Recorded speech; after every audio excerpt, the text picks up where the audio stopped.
Today we will be discussing about chemical bonding. और इस chapter में जो है हम सबसे पहले आयनिक बॉन्ड के बारे में डिस्कस करेंगे, उसके बाद cause of chemical bonding, and next जो है हम कोवेलेंट बॉन्ड के बारे में डिस्कस करेंगे। उसके बाद हम थ्योरीज ऑफ कोवेलेंट बॉन्ड की बात करेंगे। सबसे पहले जो है हम हाइब्रिडाइजेशन पढ़ेंगे। उससे पहले हम वीबीटी डिस्कस करेंगे, वीबीटी के बाद hybridisation, and then VSEPR theory, and then your MOT. सबसे पहला जो टॉपिक है वो हमारे पास है types of chemical bond.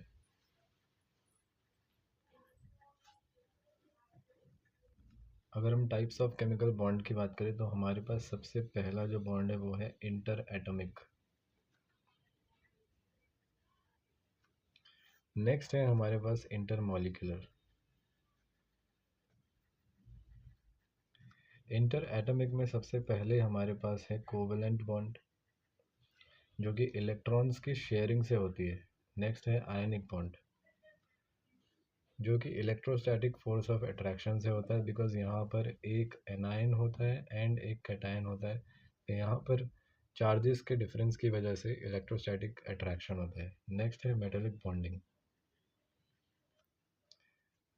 Metallic bonding जो है वो इलेक्ट्रॉन्स की प्रेजेंस की वजह से होता है, एंड इलेक्ट्रॉन्स यहाँ क्रिस्टल में ग्लू की तरह काम करते हैं। नेक्स्ट है coordinate bond.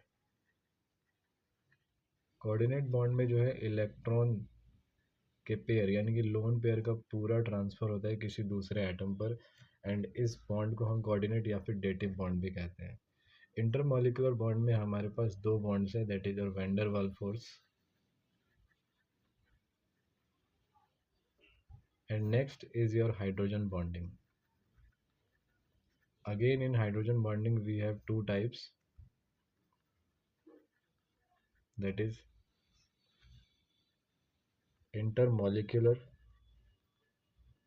hydrogen bonding and your interatomic intramolecular, sorry.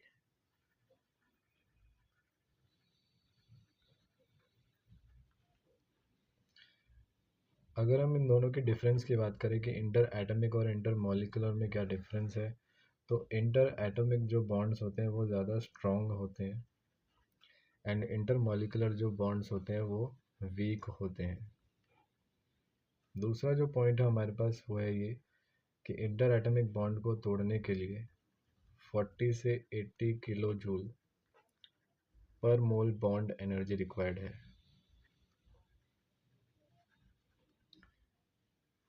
वहीं अगर इंटर मॉलिक्यूलर की बात करें तो यहाँ पर 2 से 40 किलो जूल पर मोल बॉन्ड एनर्जी रिक्वायर्ड है। नेक्स्ट हम बात करते हैं कॉज ऑफ केमिकल बॉन्ड की।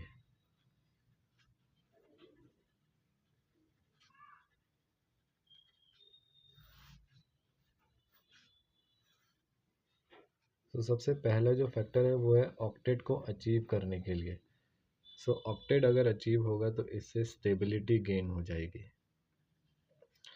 बट अगर हम स्ट्रक्चर्स को देखें तो सेंट्रल एटम भी मौजूद होता है और इसके साथ जो है वो एटम्स जो है वो जुड़े होते हैं। तो सेंट्रल एटम के लिए ऑक्टेट रूल जो है वो फॉलो नहीं भी हो सकता है, राइट। एंड जो नेक्स्ट फैक्टर है वो है पोटेंशियल एनर्जी को डिक्रीज करने के लिए। यू नो कि पोटेंशियल एनर्जी जितनी कम होगी उतनी ही ज़्यादा स्टेबिलिटी होगी। नेक्स्ट अगर हम बात करें बॉन्ड लेंथ की, तो हमें पता है कि एटम के पास न्यूक्लियस होता है और न्यूक्लियस के अराउंड जो है वो इलेक्ट्रॉन्स होते हैं। अगर हम दो एटम्स को कंपेयर करें तो यहाँ पे ये वाला इलेक्ट्रॉन इस न्यूक्लियस से जो है अट्रैक्ट होगा और साथ ही साथ खुद के न्यूक्लियस से भी अट्रैक्ट होगा। दूसरा जो है इलेक्ट्रॉन इलेक्ट्रॉन के बीच में जो है वो रिपल्शन भी होगा और न्यूक्लियस न्यूक्लियस के बीच में भी रिपल्शन होगा। तो यहाँ पे रिपल्शन और अट्रैक्शन का फैक्टर जो है काम आएगा, और अट्रैक्शन का फैक्टर डोमिनेट कर जाता है, इसीलिए ये दोनों एटम जो है वो एक मॉलिक्यूल क्रिएट करते हैं। एंड ड्यूरिंग मॉलिक्यूलर फॉर्मेशन इनके बीच में जो डिस्टेंस होगा उस डिस्टेंस को हम कहते हैं बॉन्ड लेंथ।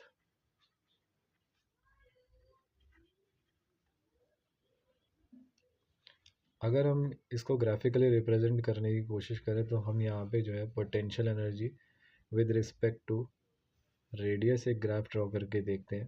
तो यहाँ पे पोटेंशियल एनर्जी जो है वो पॉजिटिव है एंड यहाँ पर नेगेटिव है। हमें पता है कि पोटेंशियल एनर्जी जितनी ज़्यादा नेगेटिव होगी वहाँ स्टेबिलिटी उतनी ही ज़्यादा होगी। और एक टाइम ऐसा आता है जब जो है आर जो है ज़ीरो था, तब पोटेंशियल एनर्जी सबसे ज़्यादा हाई थी एंड एक लिमिटेड डिस्टेंस पर जाने तक यहाँ बॉन्ड लेंथ क्रिएट हो जाती है। फिर यहाँ पर जब आर इन्फिनिटी होता है तो इस वाले पॉइंट पे अगेन पोटेंशियल एनर्जी जो है वो ज़ीरो हो जाती है। कुछ आर डिस्टेंस पर भी जो है वो पोटेंशियल एनर्जी यहाँ पर ज़ीरो देखने को मिलती है, बट इस वाली आर लेंथ पर जो है हमें बॉन्ड लेंथ देखने को मिलेगी। इसको हम R1 लिख देते हैं और ये बॉन्ड लेंथ इसको कहते हैं। सो हमें दो पॉइंट पर जो है पोटेंशियल एनर्जी ज़ीरो देखने को मिली। नेक्स्ट है आयनिक या इलेक्ट्रोवैलेंट बॉन्ड। आयनिक या फिर इलेक्ट्रोवैलेंट बॉन्ड।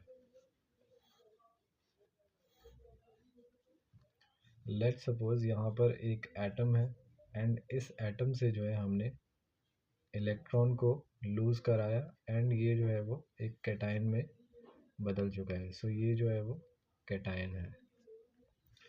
नाउ अगर हम एक और एटम लें और यहाँ पर इलेक्ट्रॉन को ऐड कर दें और ये जो है वो नेगेटिव चार्ज के साथ आएगा, तो इसको हम जो कहते हैं एनायन कहते हैं इसको। तो एनायन और कैटायन के बीच में इलेक्ट्रोस्टैटिक फोर्स ऑफ इंटरेक्शन होगा और इस इलेक्ट्रोस्टैटिक फोर्स ऑफ इंटरेक्शन को हम ऐसे भी डिनोट कर सकते हैं Q1 Q2 इंटू के डिवाइडेड बाई आर स्क्वायर। सो ये फोर्स की वैल्यू है and electrostatic force of attraction की वजह से यहाँ पे एक बॉन्ड क्रिएट होगा जिसको हम आयनिक या फिर इलेक्ट्रोवैलेंट बॉन्ड कहेंगे। फॉर एग्जांपल हमारे पास NaCl है जहाँ पे Na ने जो है अपना इलेक्ट्रॉन जो है वो Cl को डोनेट किया है।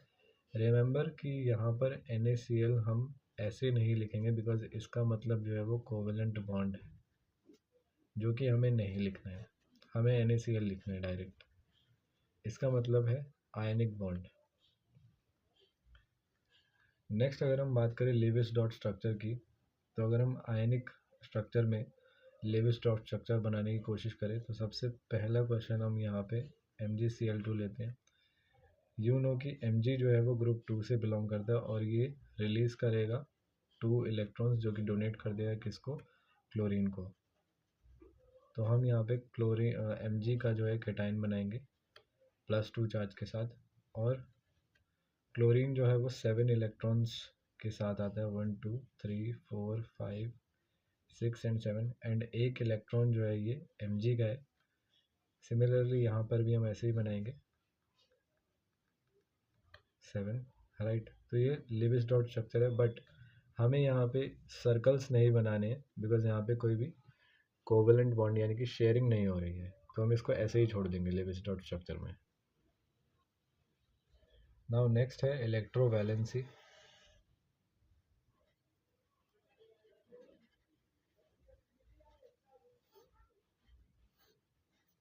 इलेक्ट्रोवैलेंसी का मतलब है कि एनायन ने कैटायन को कितने इलेक्ट्रॉन जो है डोनेट किए हैं या फिर कैटायन ने एनायन से कितने इलेक्ट्रॉन गेन करे हैं, इसी को हम कहते हैं इलेक्ट्रोवैलेंसी। अगर हम ग्रुप 1 की बात करें तो यहाँ पर NS1 कॉन्फ़िगरेशन होती है और डुप्लेट यानी कि डुप्लेट को कंप्लीट करने के लिए सिर्फ एक इलेक्ट्रॉन की नीड होती है और वही इनके पास सिर्फ एक ही इलेक्ट्रॉन होता है, तो ये सिर्फ एक इलेक्ट्रॉन लूज़ करेंगे, तो यहाँ पे इलेक्ट्रोवैलेंसी हो जाएगी +1।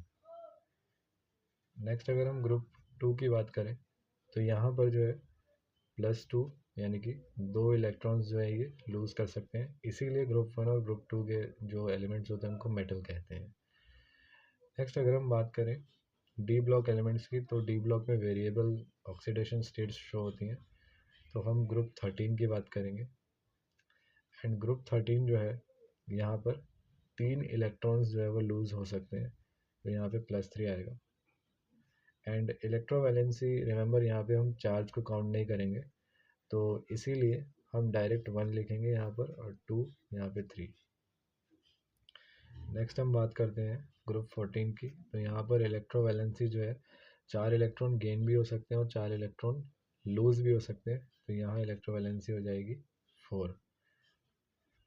नेक्स्ट है group 15।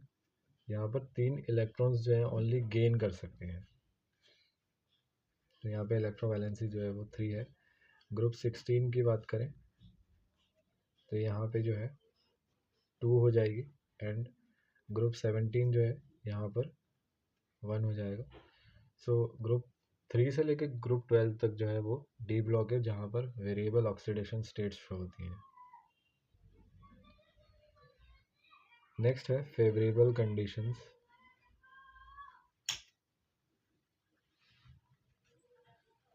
For ionic bond formation,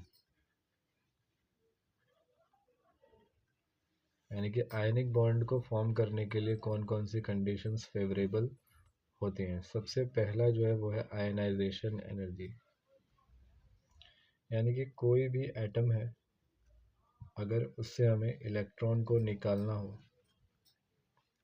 तो हमें जो है एनर्जी देनी पड़ती है, नीडेड है। तो आयनाइजेशन एनर्जी जो है वो मिनिमम होनी चाहिए। जितनी लेस आयनाइजेशन एनर्जी लगेगी उतनी ही ज़्यादा आयनिक बॉन्ड की फॉर्मेशन होगी। नेक्स्ट है इलेक्ट्रॉन एफिनिटी। जब भी हम किसी एटम पर इलेक्ट्रॉन को ऐड करते हैं तो वहाँ पर एनर्जी जो है वो रिलीज़ होती है,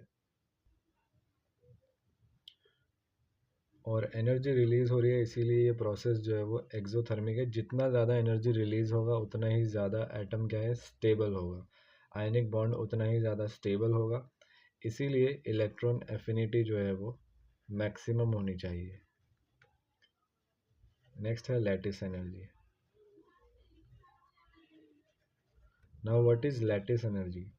जब भी दो गैसियस एटम्स इन्फिनिटी सेपरेशन से आते हैं और किसी और जो है ज़ीरो डिस्टेंस पर अपना आयनिक बॉन्ड का फॉर्मेशन करते हैं 1 मोल का, ठीक है, तो हमें रिमेंबर करना है कि 1 मोल आयनिक बॉन्ड जब फॉर्मेशन होगा उस दौरान जो एनर्जी रिलीज़ होगी उसको हम लैटिस एनर्जी कहते हैं। ध्यान रखिए, ये इलेक्ट्रॉन एफिनिटी वाली एनर्जी नहीं है, ये ड्यूरिंग फॉर्मेशन ऑफ क्रिस्टल जो एनर्जी रिलीज़ हो रही है उसको हम कह रहे हैं लैटिस एनर्जी, एंड क्रिस्टल को ही लैटिस कहते हैं। सो लैटिस एनर्जी जितना ज़्यादा मैक्सिमम होगा उतना ही ज़्यादा अच्छा आयनिक बॉन्ड फॉर्मेशन होगा। नेक्स्ट हम बात करते हैं प्रॉपर्टीज़ ऑफ आयनिक कंपाउंड्स।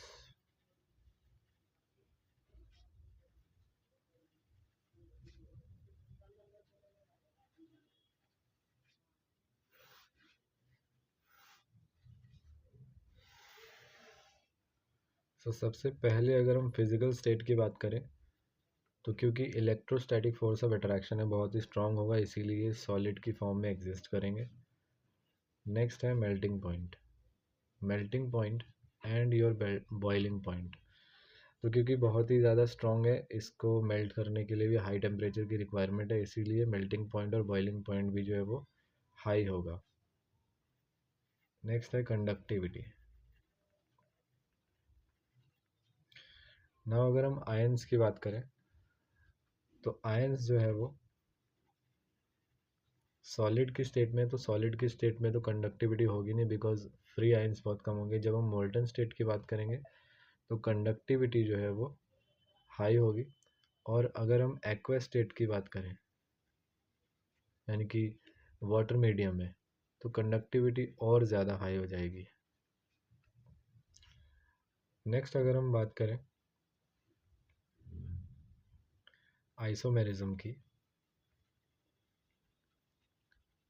तो आइसोमेरिज्म का मतलब होता है कि स्ट्रक्चरल फार्मूला जो है वो सेम होता है बट जो कंपाउंड का स्ट्रक्चर है वो डिफरेंट होगा। बट लैटिस में कोई हमें स्ट्रक्चर तो देखने को मिलता नहीं है, तो वहाँ पर स्ट्रक्चर डिफरेंट हो ही नहीं सकता है। दैट्स वाई आइसोमेरिज्म जो है वो पॉसिबल नहीं है। अगर हम नेक्स्ट प्रॉपर्टी की बात करें तो वो है आइसोमॉर्फिज्म। आइसोमॉर्फिज्म का मतलब है कि दो डिफरेंट आयनिक कंपाउंड्स होंगे और उनका जो लैटिस होगा वो सिमिलर होगा। सबसे पहला जो फैक्टर हमें देखना है वो है चार्ज। अगर चार्ज जो है वो सेम होगा यानी कि लैटिस जो है वो सिमिलर होगा। दूसरा जो है वो लैटिस का जो फॉर्मूला है वो सिमिलर होना चाहिए। For example NaCl and KCl को अगर हम कंपेयर करें तो यहाँ पर जो एनायन है वो सेम है, बट अगर हम बात करें सोडियम की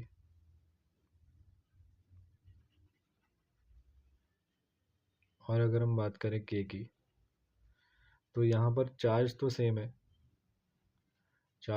है, बट यहाँ पर के का जो साइज़ है वो बहुत ही ज़्यादा है as compare to the sodium, because ये नेक्स्ट ग्रुप पर आता है, नेक्स्ट पीरियड में आ रहा है एक्चुअली।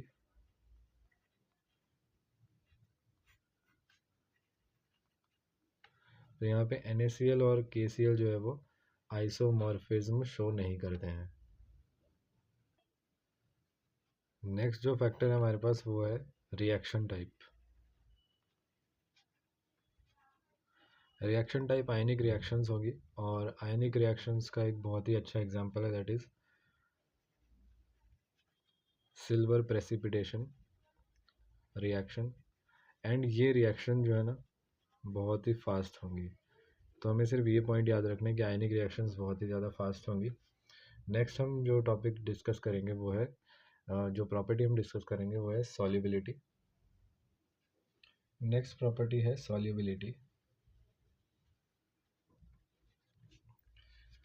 या फिर अगर हम पर्टिकुलरली डिस्कस करें तो सॉल्वेशन एनर्जी। फॉर एग्जांपल मैंने यहाँ पर जो है एक आयनिक कंपाउंड लिया है और जैसे ही मैं इसको वाटर में डिप करता हूँ तो इस लैटिस को ब्रेक करने के लिए मुझे कुछ एनर्जी रिक्वायर्ड होगी एंड उसको मैं कहता हूँ लैटिस एनर्जी, राइट। और जब ये आयंस में डिवाइड हो जाएगा तो इसके आसपास जो है वो वाटर का मॉलिक्यूल जो है वो आएगा। अगर हम वाटर को देखें यहाँ नेगेटिव होता है, यहाँ पॉजिटिव और यहाँ पॉजिटिव। सिंपली अगर हम इस स्ट्रक्चर को देखने की कोशिश करें तो यहाँ पे वाटर इसको इस तरीके से सराउंड कर लेंगे, जहाँ बाहर जो है वो पॉजिटिव चार्ज है, अंदर नेगेटिव चार्ज है। Cl को देखेंगे तो यहाँ ऑपोजिट इसको सराउंड कर लेंगे। जब यहाँ पर ये हाइड्रेशन होगा यानी कि वाटर का एडिशन हुआ यहाँ पे आयंस के ऊपर तो इसको हाइड्रेशन कहेंगे। इस दौरान एक एनर्जी रिलीज होगी, इस एनर्जी को हम कहते हैं हाइड्रेशन एनर्जी, और ये बहुत ही ज़्यादा रिलीज होती है। तो हाइड्रेशन एनर्जी में से जो हमें रिक्वायर्ड लैटिस एनर्जी लगी इसको हम कहते हैं solvation energy.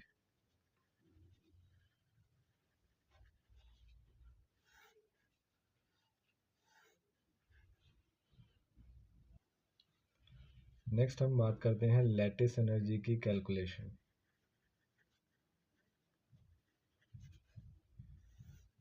Because lattice energy को कैलकुलेट करने के लिए कोई डायरेक्ट मेथड नहीं है, इसीलिए इसे हम इनडायरेक्ट मेथड से कैलकुलेट करेंगे एंड इसके लिए जो मेथड है वो है बॉर्न-हेबर साइकिल।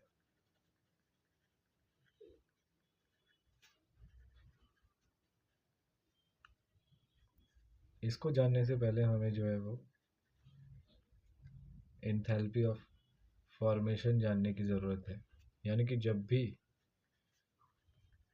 कोई कंपाउंड बनता है उस दौरान जो हीट ऑफ रिएक्शन है फॉर्मेशन की, इसको हम जो है वो एंथैल्पी ऑफ फॉर्मेशन कहते हैं। नाउ रिमेंबर, जब भी कोई कंपाउंड फॉर्म हो रहा है यानी कि बॉन्ड्स जो है वो बन रहे हैं, तो जब बॉन्ड्स बनेंगे तो एनर्जी जो है वो रिलीज होगी और ये एक एक्सोथर्मिक प्रोसेस होगा।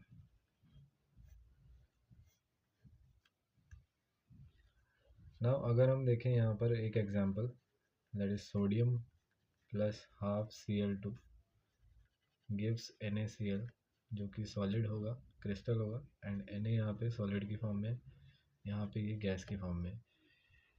इसके लिए अगर हम कैलकुलेट करें लैटिस एनर्जी, तो इसके लिए हमें बॉर्न हेबर साइकिल की ज़रूरत पड़ेगी। तो let's discuss the Born Haber cycle for NaCl formation. And यहाँ पर जो NaCl के लिए है HF, इससे हमें लैटिस एनर्जी को कैलकुलेट कर लेना है।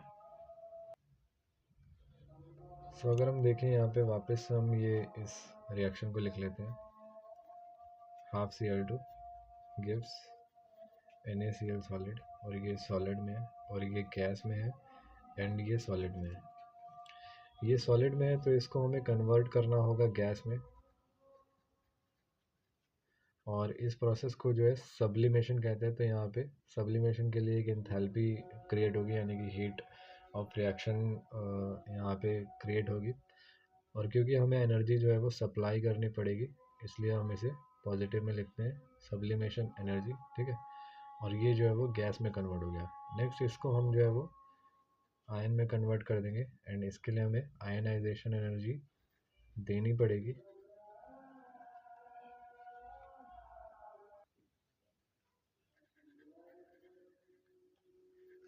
और ये Na पॉजिटिव में जो है कन्वर्ट हो जाएगा। यहाँ पे Cl2 है, तो Cl2 को अगर हम ब्रेक करेंगे तो डिसोसिएशन एनर्जी यहाँ पे रिक्वायर्ड होगी, क्योंकि हाफ है तो हम डिसोसिएशन एनर्जी डिवाइडेड बाई 2 करेंगे और ये पॉजिटिव में होगा, तो यहाँ पे Cl में कन्वर्ट हो जाएगा और गैस में पहले से ही है। नेक्स्ट हम इसमें इलेक्ट्रॉन ऐड करेंगे, तो यहाँ पर जो है वो इलेक्ट्रॉन एफिनिटी, और यहाँ पे एनर्जी जो है वो रिलीज होगी, इसीलिए इलेक्ट्रॉन एफिनिटी जो एनर्जी है वो नेगेटिव में शो कर रहे हैं, यहाँ पे ये Cl नेगेटिव हो जाएगा। नाउ जब ये दोनों बॉन्ड्स बनाएंगे आपस में, तो यहाँ पर भी एक एनर्जी रिलीज होगी और उसको हम कहेंगे लैटिस एनर्जी। लैटिस एनर्जी जो है वो रिलीज होगी, इसीलिए हम इसको नेगेटिव में शो कर रहे हैं। नाउ अब यहाँ पे एक और लॉ का इंट्रोडक्शन हो रहा है, that is your Hess law. Hess law ये कहता है कि in a reaction the sum of energy regardless of the multiple steps is equal to the enthalpy change। यानी कि कहना क्या चाहता है कि डेल्टा H फॉर्मेशन जो भी है इसका, वो sum of all these energy changes होगा। यानी कि यहाँ पे क्या करेंगे, हम सब्लिमेशन एनर्जी प्लस करेंगे, फिर हम आयनाइजेशन एनर्जी प्लस करेंगे, फिर हम dissociation energy divided by 2 plus करेंगे, फिर यहाँ पे हम इसको भी प्लस करेंगे, लेकिन ये है किसमें, माइनस में, इसको ब्रैकेट में ले लेते हैं, फिर हम प्लस करेंगे लैटिस एनर्जी। तो यहाँ से आप देख सकते हैं कि हम लैटिस एनर्जी को इजीली कैलकुलेट कर सकते हैं, हमें डेल्टा H फॉर्मेशन पहले से ही दे रखा होगा। नाउ नेक्स्ट जो टॉपिक है वो है हमारे पास factors on which lattice energy depends. Factors जिन पे लैटिस एनर्जी डिपेंड कर रहा है। तो सबसे पहला जो फैक्टर है वो है हमारे पास फोर्स ऑफ अट्रैक्शन। हमें पता है कि फोर्स ऑफ अट्रैक्शन का फॉर्मूला जो है वो है Q1 Q2 इंटू के डिवाइडेड बाई आर स्क्वायर, जहाँ पे के तो एक कांस्टेंट है। तो यहाँ से हम बना सकते हैं कि जितना ज़्यादा चार्ज होगा उतना ही ज़्यादा फोर्स ऑफ अट्रैक्शन और उतना ही अच्छा जो है वो लैटिस एनर्जी रिलीज होगा। तो सेकंड पॉइंट हम ये बना सकते हैं कि चार्ज जितना ज़्यादा, लैटिस एनर्जी उतनी ही ज़्यादा रिलीज होगी, ठीक है। तो यहाँ पे एक एनायन होगा एक कैटायन, दोनों पे ही चार्ज जितना ज़्यादा होगा लैटिस एनर्जी उतनी ही ज़्यादा रिलीज होगी। नेक्स्ट जो है वो रेडियस। तो रेडियस जितना ज़्यादा होगा फोर्स उतना कम और लैटिस एनर्जी उतनी ही तो ज़्यादा हो जाएगी। रेडियस कम, लैटिस एनर्जी उतनी ही ज़्यादा, बिकॉज फोर्स ज़्यादा हो जाएगा। तो यहाँ पे एक क्वेश्चन हम सॉल्व कर लेते हैं। NaF versus MgCl2। तो यहाँ पर अगर हम देखें, फ्लोरीन भी एक एनायन है, यहाँ पे नेगेटिव आएगा और Cl पर जो है वो नेगेटिव आ जाएगा, ठीक है, -2। और Mg जो है वो +2 शो करेगा और Na जो है वो +1 शो करेगा। अब देखिए यहाँ पे सोडियम के बाद मैग्नीशियम आता है कुछ, तो सेम पीरियड में जो है साइज़ का रोल इतना ज़्यादा नहीं आता है। बट अगर हम यहाँ देखें चार्ज को कंपेयर करेंगे तो हम यह लिख देते हैं size doesn't matter in period. तो यहाँ पे जो हम डिसाइड करेंगे लैटिस एनर्जी वो चार्ज बेस पे होगा। तो चार्ज जो है वो mg पर ज़्यादा है और Cl पर ज़्यादा है, इसीलिए MgCl2 की लैटिस एनर्जी जो है वो NaF के कंपेरेटिवली ज़्यादा है। और नेक्स्ट टॉपिक इज फजान्स रूल।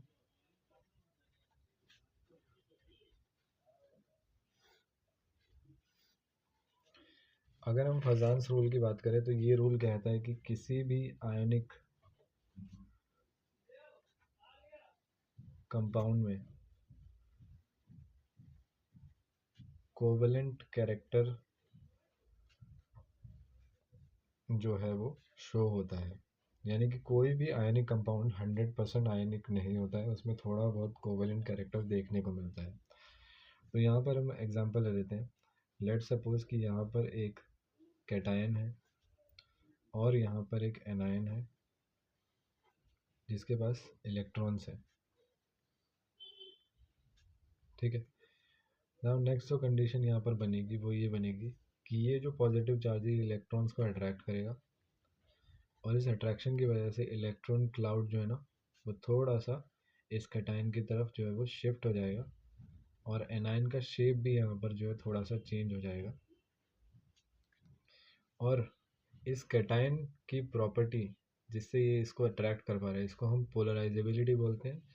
तो कैटायन की पोलराइजेबिलिटी जितनी ज़्यादा होगी उतनी ही ज़्यादा यहाँ पर चार्ज की डीपोलराइजेशन होगी। इसको हम डीपोलराइजेशन कहते हैं, बिकॉज यहाँ पे पोलैरिटी क्रिएट हो रही है एनायन की। तो एनायन की डीपोलराइजेबिलिटी और कैटायन की पोलराइजेबिलिटी डिसाइड करता है कि कितना ज़्यादा कोवेलेंट कैरेक्टर है। तो यहाँ पर इलेक्ट्रॉन्स जो है थोड़ा सा डेविएट हुए और अल्टीमेटली यहाँ पे थोड़ी सी शेयरिंग देखने को मिल रही है, इसीलिए हम कह रहे हैं कि आयनिक कंपाउंड में कोवेलेंट कैरेक्टर देखने को मिल रहा है। नेक्स्ट जो है हम फैक्टर्स की बात करते हैं जिससे कि किसी भी आयनिक कंपाउंड में कोवेलेंट कैरेक्टर ज़्यादा देखने को मिलेगा। सबसे पहला जो फैक्टर है वो है कैटायन। एंड कैटायन का अगर साइज छोटा होगा तो पोलराइजेबिलिटी ज़्यादा होगा। रीज़न, कैटायन का अगर साइज ज़्यादा होगा तो न्यूक्लियस ज़्यादा दूर चला जाएगा। मान लीजिए ये है कैटायन, साइज अगर ज़्यादा होगा तो न्यूक्लियस का डिस्टेंस दूर, साइज अगर छोटा होगा तो न्यूक्लियस पास है।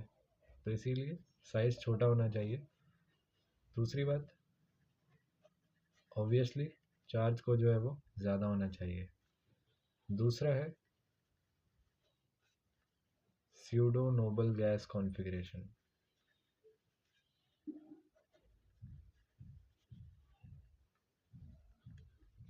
यहाँ पर अगर हम बात करें, एग्जांपल ले लेते हैं कॉपर का।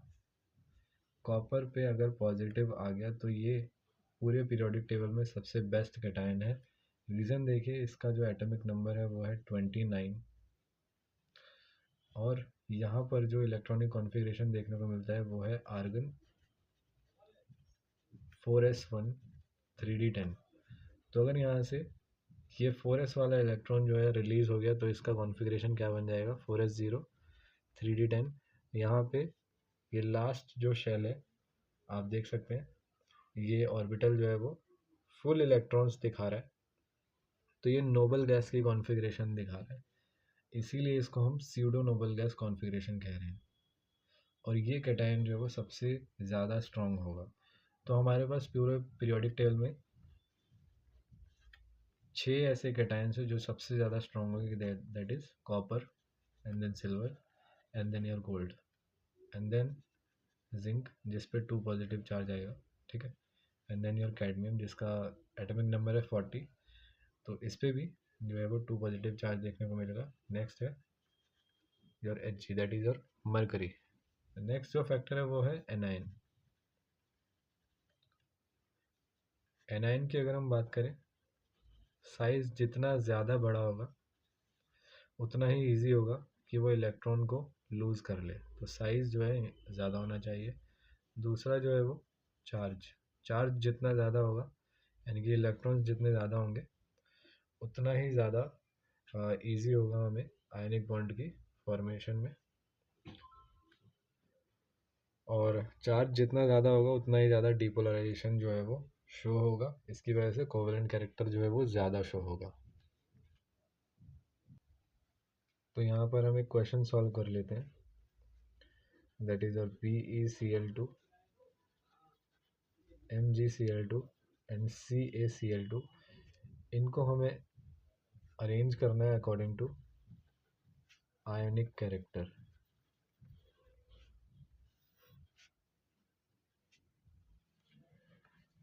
तो अगर हम देखें, ये बेरिलियम, मैग्नीशियम एंड कैल्शियम ये सेकंड ग्रुप से आ रहे हैं, सभी पर 2 पॉजिटिव चार्ज आएगा।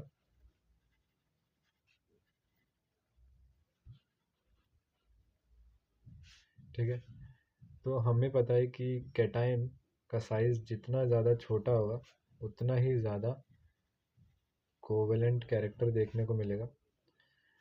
तो अगर हम कोवेलेंट कैरेक्टर का ऑर्डर देखें तो ये होगा ऑर्डर, राइट। और आयनिक कैरेक्टर का ऑर्डर पूछा है, तो आयनिक कैरेक्टर का ऑर्डर कुछ ऐसे हो जाएगा।